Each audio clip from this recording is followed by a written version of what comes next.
Jesús, la misión del Cristo. No he venido para abolir la ley y a los profetas, sino para seguirlos. Mateo 5, versículo 17. La luz está en el mundo y el mundo ha sido hecho por ella, pero el mundo no la ha conocido. Juan 50, versículo 10. El advenimiento del Hijo del Hombre será como un relámpago que sale del oriente y va hacia el occidente. Mateo 24, versículo 27. 1. Estado del mundo al nacimiento de Jesús. Solemne era la hora del mundo. El cielo del planeta estaba ensombrecido y lleno de presagios siniestros. A pesar del esfuerzo de los iniciados, el politeísmo solo había conducido en Asia, en África y en Europa a un desastre de la civilización. Esto no disminuye el alcance de la sublime cosmogonía de Orfeo, tan espléndidamente cantada, aunque ya disminuida, por Homero. Solo se puede acusar a la naturaleza humana de su dificultad en mantenerse en cierta altura intelectual. Para los grandes espíritus de la antigüedad, los dioses jamás fueron otra cosa que una expresión poética de las fuerzas jerárquicas de la naturaleza, una imagen parlante de su organismo interno, y también como símbolos de las fuerzas cósmicas y anímicas. Esos dioses viven indestructibles en la conciencia de la humanidad, en el pensamiento de los iniciados.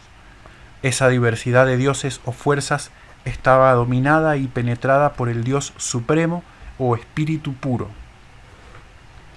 El objeto principal de los santuarios de Menfis, de Delfos y de Eleusis había sido precisamente enseñar esa unidad de Dios con las ideas teosóficas y la disciplina moral que con ellos se relacionan.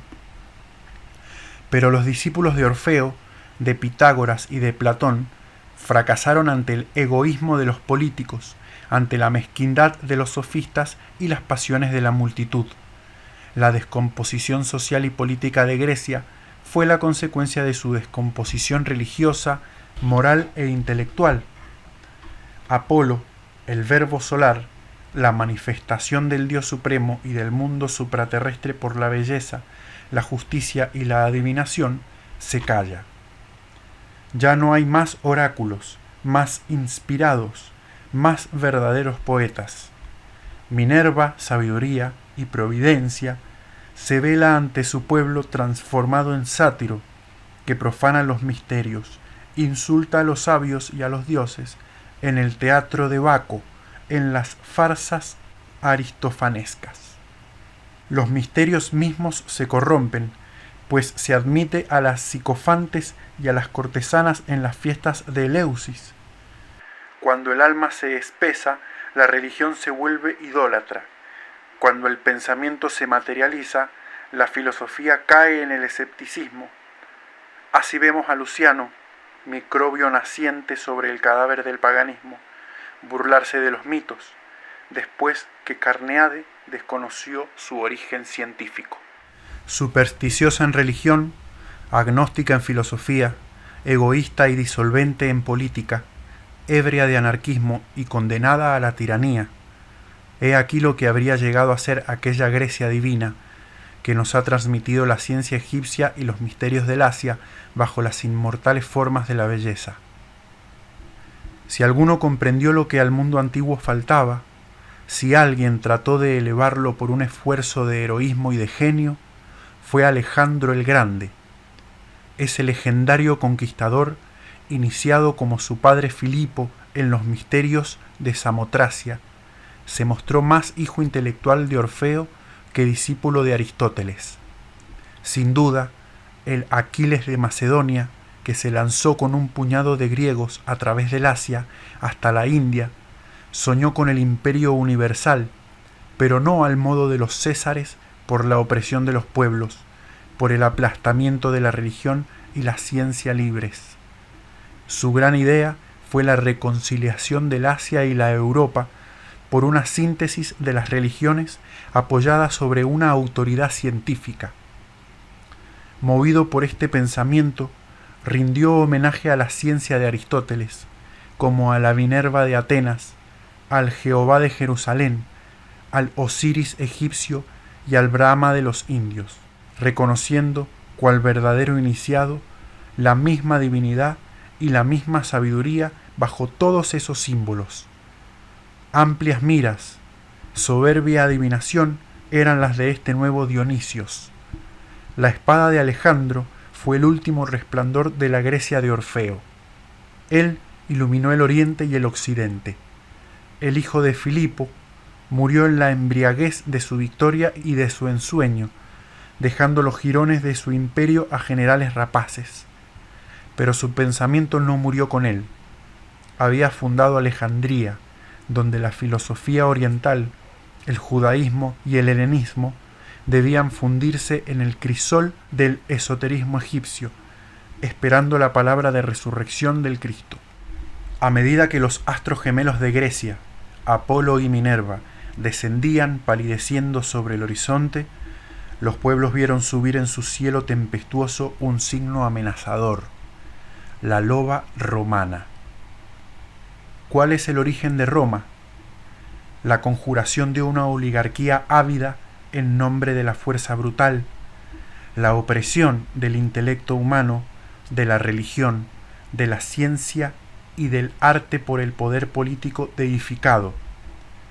En otros términos, lo contrario de la verdad, según la cual un gobierno no extrae su derecho más que de los principios supremos de la ciencia, de la justicia y de la economía.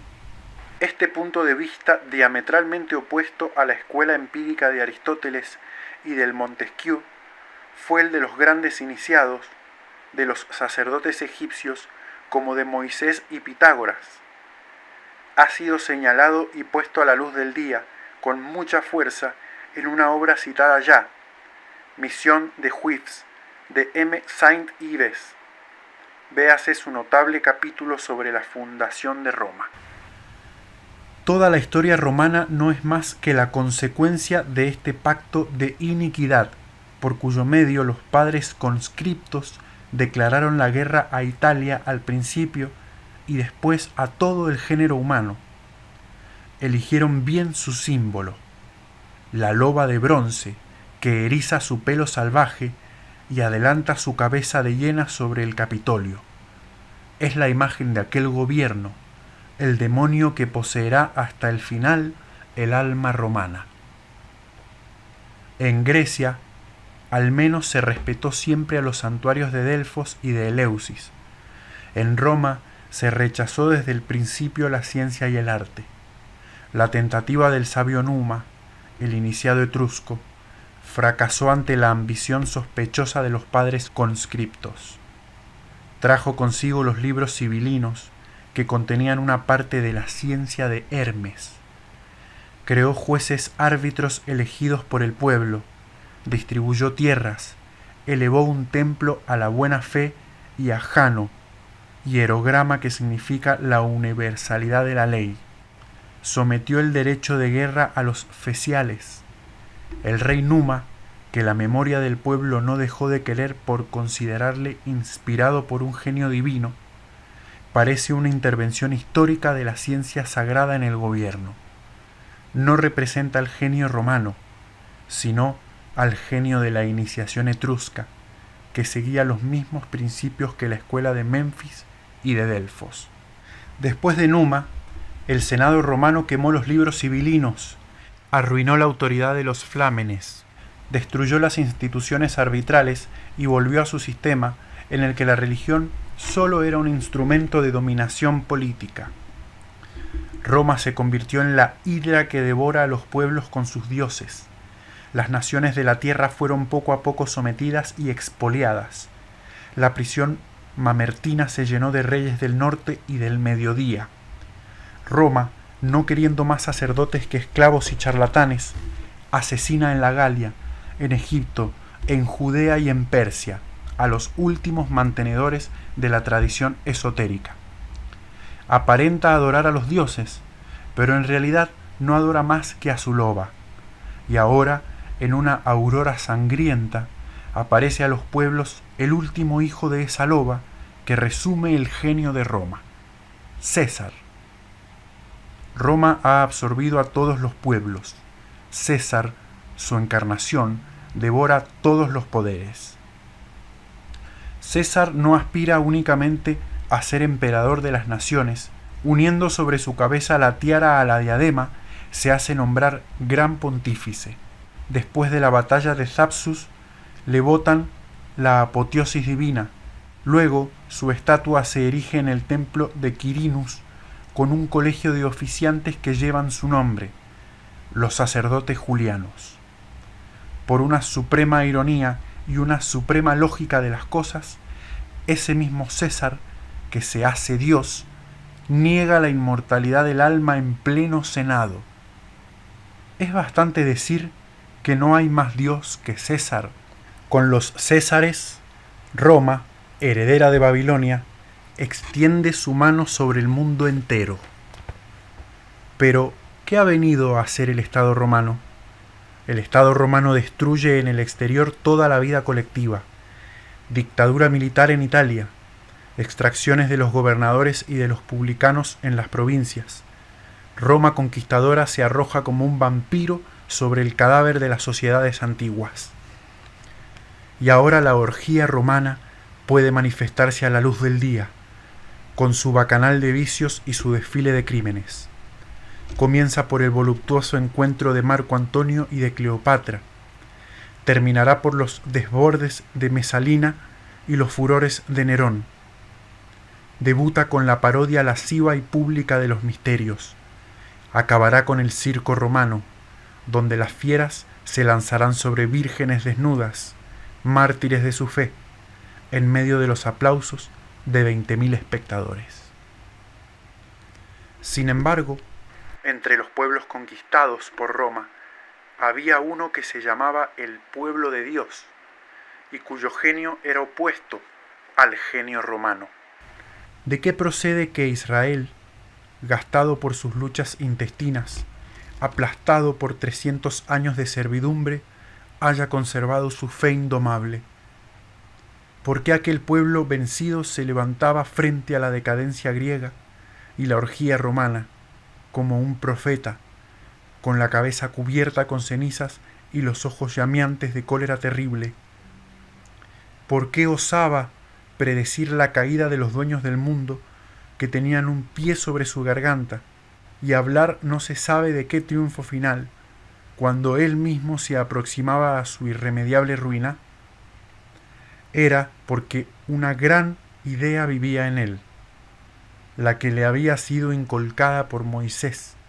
Bajo Josué, las 12 tribus habían erigido una piedra conmemorativa con esta inscripción: es un testimonio entre nosotros que Yahvé es el único Dios. ¿Cómo y por qué el legislador de Israel había hecho del monoteísmo la piedra angular de su ciencia, de su ley social y de una idea religiosa universal? Lo hemos visto en el libro de Moisés. Este había tenido el genio de comprender que del triunfo de esta idea dependía el porvenir de la humanidad. Para conservarla, había escrito un libro jeroglífico, construido un arca de oro, suscitado un pueblo del polvo nómade del desierto. Sobre esos testigos de la idea espiritualista, Moisés hace surgir el fuego del cielo y retumbar el trueno. Contra ellos se conjuran no solo los moabitas, filisteos, amalecitas, todos los pueblos de Palestina, sino también las pasiones y debilidades del mismo pueblo judío. El libro cesó de ser comprendido por el sacerdocio, el arca fue tomada por los enemigos, y 100 veces estuvo el pueblo a punto de olvidar su misión. ¿Por qué continuó fiel a pesar de todo? ¿Por qué la idea de Moisés quedó grabada en la frente y el corazón de Israel en letras de fuego? ¿A quién es debida esta perseverancia exclusiva, esta fidelidad grandiosa a través de las vicisitudes de una historia agitada, llena de catástrofes? Fidelidad que da a Israel su fisonomía única entre las naciones. Se puede responder osadamente: a los profetas y a la institución del profetismo. Rigurosamente y por la tradición oral, esto remonta hasta Moisés. El pueblo hebreo ha tenido nabíes en todas las épocas de su historia hasta su dispersión. Pero la institución del profetismo nos aparece por la primera vez bajo una forma orgánica en época de Samuel. Samuel fue quien fundó esas cofradías de Nibum, esas escuelas de profetas frente a la monarquía naciente y a un sacerdocio ya degenerado. De ello hizo guardianes austeros de la tradición esotérica y del pensamiento religioso universal de Moisés contra los reyes, en quienes debía predominar la idea política y el objetivo nacional. En aquellas cofradías se conservaron en efecto los restos de la ciencia de Moisés.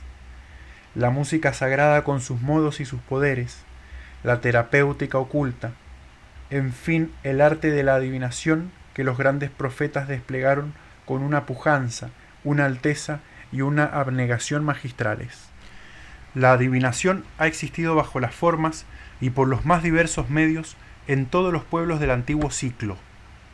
Pero el profetismo de Israel tiene una amplitud, una elevación, una autoridad que pertenece a la alta religión intelectual y espiritual, en que el monoteísmo mantiene el alma humana. El profetismo, presentado por los teólogos de la letra como la comunicación directa de un Dios personal, negado por la filosofía naturalista como una pura superstición, solo es en realidad la manifestación superior de las leyes universales del espíritu.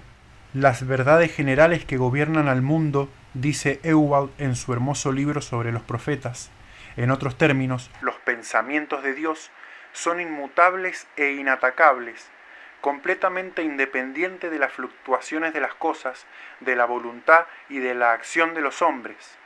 El hombre es llamado originalmente a participar de ellos, a comprenderlos y a traducirlos libremente en actos. Por ahí alcanza su propio, su verdadero destino. Pero para que el verbo del Espíritu penetre en el hombre de carne, es preciso que el hombre sea sacudido hasta el fondo por las grandes conmociones de la historia. Entonces la verdad eterna brota como un reguero de luz. Por esto se dice tan frecuentemente en el Antiguo Testamento que Yahvé es un Dios vivo. Cuando el hombre escucha la divina voz, una nueva vida se edifica en él, en la cual ya no se siente solo, sino en comunión con Dios y con todas las verdades, y en la cual se encuentra presto a ir de una verdad a la otra hasta el infinito. En esa vida nueva, su pensamiento se identifica con la voluntad universal, tiene la visión clara del tiempo presente y la fe plena en el éxito final de la idea divina. El hombre que siente esto es profeta, es decir, que se siente irresistiblemente lanzado a manifestarse a los demás como representante de Dios. Su pensamiento se convierte en visión, y esa fuerza superior que hace brotar la verdad de su alma, a veces quebrándola, constituye el elemento profético. Las manifestaciones proféticas han sido en la historia los rayos y los relámpagos de la verdad. Ewald, Die Propheten, Introducción. He aquí la fuente de donde esos gigantes que se llaman Elías, Isaías, Ezequiel, Jeremías, extrajeron su fuerza. En el fondo de sus cavernas o en el palacio de los reyes fueron realmente los centinelas del Eterno, y como dice Eliseo en su maestro Elías, los carros y los jinetes de Israel. Con frecuencia predicen de un modo clarividente la muerte de los reyes, la caída de los reinos, los castigos de Israel. A veces también se engañan, aunque encendida en el sol de la verdad divina, la antorcha profética vacila y se oscurece a veces en sus manos al soplo de las pasiones nacionales. Pero jamás se equivocan sobre las verdades morales, sobre la verdadera misión de Israel, sobre el triunfo final de la justicia en la humanidad. Como verdaderos iniciados, predican el desprecio al culto exterior, la abolición de los sacrificios sangrientos, la purificación del alma y la claridad. Donde su visión es admirable, es en cuanto concierne a la victoria final del monoteísmo, su papel libertador y pacificador para todos los pueblos. Las más terribles desgracias que pueden afligir a una nación, la invasión extranjera, la deportación en masa de Babilonia, no pueden quebrantar su fe. Escuchad a Isaías durante la invasión de Sanasherbit. Yo, que doy vida a los otros, no podré dar vida a Sión, ha dicho el Eterno. Yo, que hago nacer, le impediré que nazca, ha dicho tu Dios. Regocijaos con Jerusalén, y estad en alegría a causa de él. Vos que le amáis, vos que lloráis sobre él, regocijaos con él con gran alegría. Pues así ha dicho el Eterno: He aquí, yo voy a derramar sobre ella la paz como un río, y la gloria de las naciones como un torrente desbordado. Y seréis amamantados, y seréis llevados con ella, y os acariciarán las rodillas. Os consolaré como una madre consuela a su hijo, y seréis consolados en Jerusalén. Viendo sus obras y sus pensamientos, vengo para reunir a todas las naciones y a todas las lenguas. Ellas vendrán y verán mi gloria. Isaías 66, versículo 10 al 16. Apenas si hoy ante la tumba de Cristo, esa visión comienza a realizarse. Mas, ¿quién podría negar su verdad profética al pensar en el papel de Israel en la historia de la humanidad? No menos inquebrantable que esta fe en la gloria futura de Jerusalén, en su grandeza moral, en su universalidad religiosa, es la fe de los profetas en un Salvador o un Mesías. De él hablan. El incomparable Isaías es también quien le ve más claramente, quien le pinta con más fuerza en su lenguaje atrevido. Saldrá un brote del tronco de Jesé, un vástago saldrá de sus raíces, y el espíritu de sabiduría y de inteligencia, el espíritu del consejo y de fuerza, el espíritu de ciencia y de temor del Eterno. Juzgará con justicia a los pequeños y condenará con rectitud para mantener a los buenos sobre la tierra, y castigará a la tierra con el látigo y la boca, y hará morir al malvado por el espíritu de sus labios. Isaías 11, versículo 1 al 5. A esta visión, el alma sombría del profeta se calma y se aclara como un cielo de tormenta al temblor de un arpa celeste, y todas las tempestades huyen. Porque ahora es realmente la imagen del Galileo la que se dibuja en su ojo interno. Él ha salido como una flor de la tierra seca, ha crecido sin brillo. Es despreciado y el último de los hombres, un hombre de dolores. Se ha cargado de nuestros dolores y hemos creído que era un castigado por Dios. Ha quedado desolado por nuestros delitos y abatido por nuestras iniquidades. El castigo que nos trae la paz ha caído sobre él y tenemos la curación de su llaga. Le acosan, le abaten y le llevan a la muerte como a un cordero, y no ha abierto la boca. Isaías 52, versículo 2 al 8. Durante 8 siglos, sobre las disensiones y los infortunios nacionales, el verbo tonante de los profetas hizo dominar sobre todo la idea y la imagen del Mesías, tan pronto como un vengador terrible, como un ángel de misericordia. Incubada bajo la tiranía asiria en el desierto de Babilonia, nacida bajo la dominación persa, la idea mesiánica no hizo más que engrandecerse bajo el reino de los Seleucidas y de los Macabeos. Cuando llegaron la dominación romana y el reino de Herodes, el Mesías vivía en todas las conciencias. Si los grandes profetas le habían visto bajo el aspecto de un justo, de un mártir, de un verdadero hijo de Dios, el pueblo, fiel a la idea judaica, se lo figuraba como un David, como un Salomón o como un nuevo Macabeo. Pero, como quiera que ello fuese, todo el mundo creía en aquel restaurador de la gloria de Israel. Le esperaba, le llamaba. Tal es la fuerza de la acción profética. Así, de igual modo que la historia romana conduce fatalmente a César por la vía instintiva y la lógica infernal del destino, Así también la historia de Israel conduce libremente al Cristo por la vía consciente y la lógica divina de la providencia manifestada en sus representantes visibles, los profetas. El mal queda de continuo condenado a contradecirse y a destruirse a sí mismo, porque es lo falso, pero el bien, a pesar de todos los obstáculos, engendra la luz y la armonía en la serie de los tiempos, porque Él es la fecundidad de lo verdadero. De su triunfo, Roma solo extrajo el cesarismo. De su hundimiento, Israel dio a luz al Mesías, dando razón a esta hermosa frase de un poeta moderno. De su propio naufragio, la esperanza crea la cosa contemplada. Una vaga espera estaba suspendida sobre los pueblos. En el exceso de sus males, la humanidad entera presentía a su Salvador. Hacía siglos que las mitologías soñaban con un niño divino. Los templos de él hablaban en el misterio. Los astrólogos calculaban su venida. Síbilas delirantes habían vociferado la caída de los dioses paganos. Los iniciados habían anunciado que un día había de llegar en que el mundo sería gobernado por uno de los suyos, por un hijo de Dios.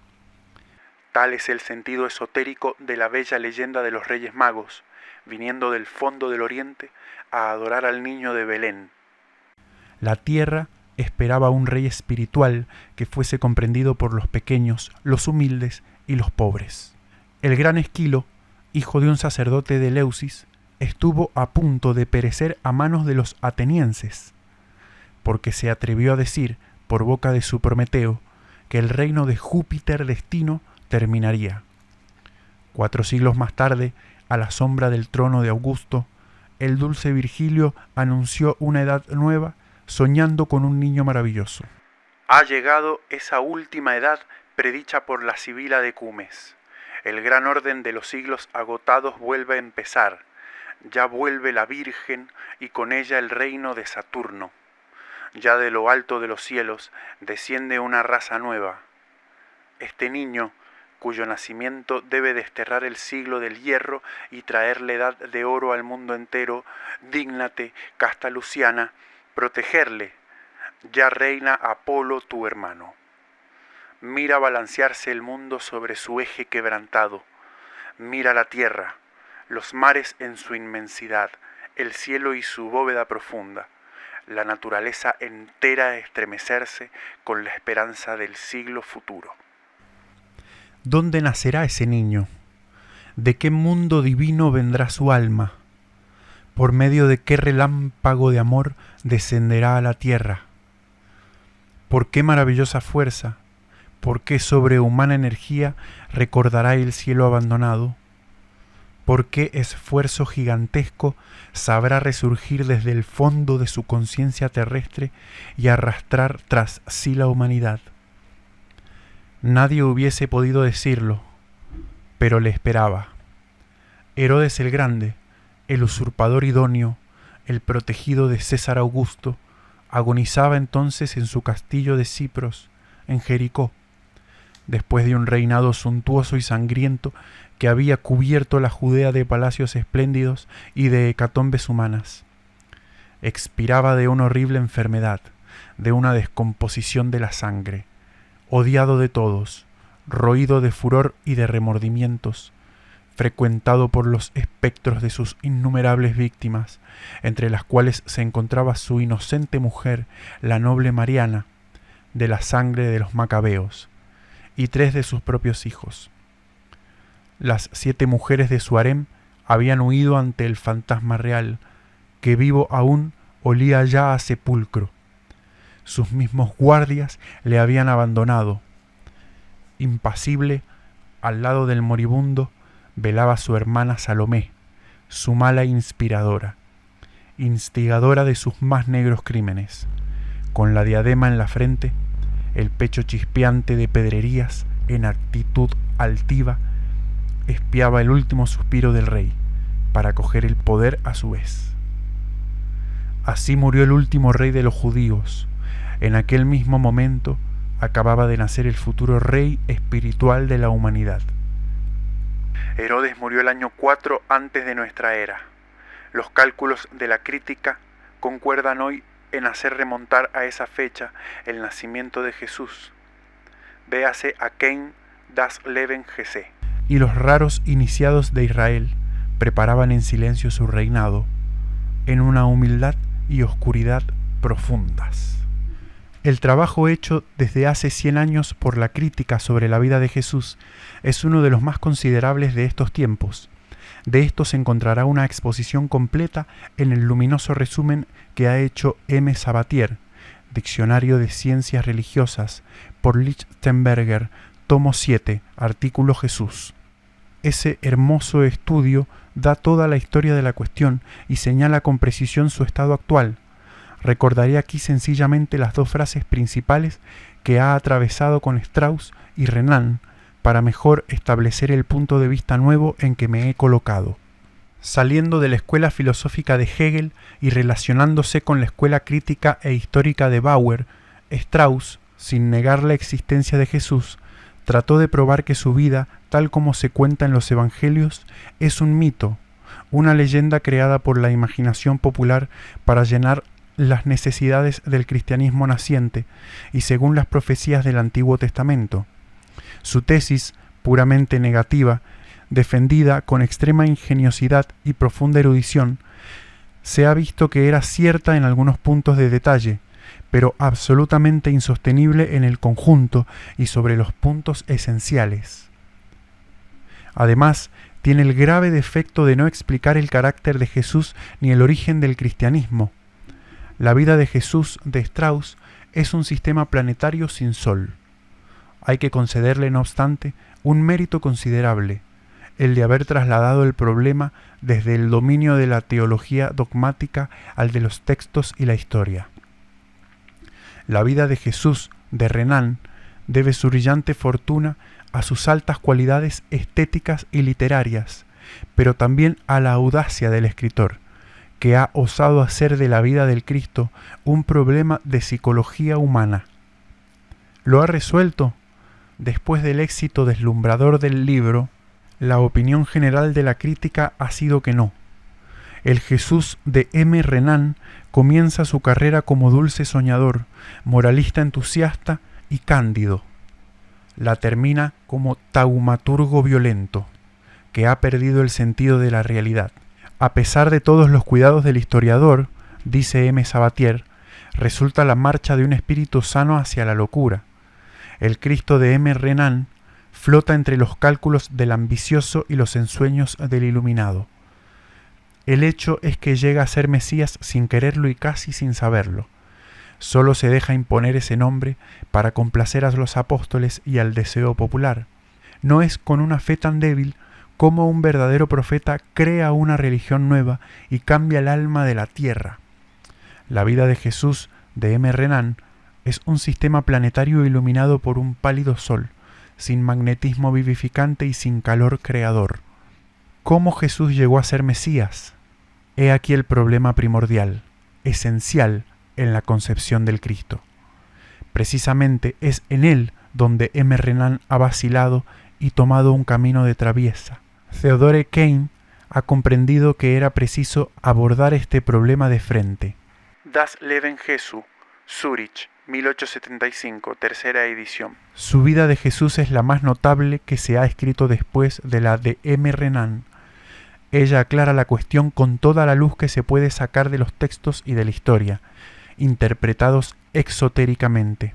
Pero el problema no es de aquellos que pueden resolverse sin la intuición y sin la tradición esotérica. Con la luz esotérica, antorcha interna de todas las religiones, verdad central de toda filosofía fecunda, he tratado de reconstruir la vida de Jesús en sus grandes líneas, teniendo cuenta de todo el trabajo anterior de la crítica histórica que ha preparado el terreno.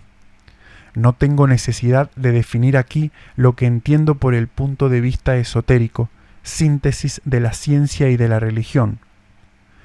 Todo este libro constituye su desarrollo, y añadiré únicamente en lo que concierne al valor histórico y relativo de los evangelios, que he tomado los tres sinópticos, Mateo, Marcos y Lucas, por base, y a Juan como arcano de la doctrina esotérica del Cristo, admitiendo a la vez la redacción posterior y la tendencia simbólica de este Evangelio. Los 4 Evangelios, que deben compararse y rectificarse unos con otros, son igualmente auténticos, pero a títulos diferentes. Mateo y Marcos nos dan los evangelios preciosos de la letra y del hecho. Allí se encuentran los actos y las palabras públicas. El dulce Lucas deja entrever el sentido de los misterios bajo el velo poético de la leyenda. Es el evangelio del alma, de la mujer y del amor. San Juan reveló esos misterios. Se encuentran en él los filones secretos y profundos de la doctrina, el sentido de la promesa, la reserva esotérica. Clemente de Alejandría, uno de los raros obispos cristianos que tuvieron la clave del esoterismo universal, le ha llamado con razón el Evangelio del Espíritu.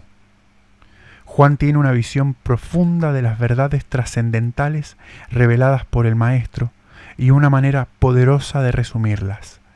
Por eso tiene por símbolo el águila, cuyas alas franquean los espacios y cuyo ojo flameante los posee.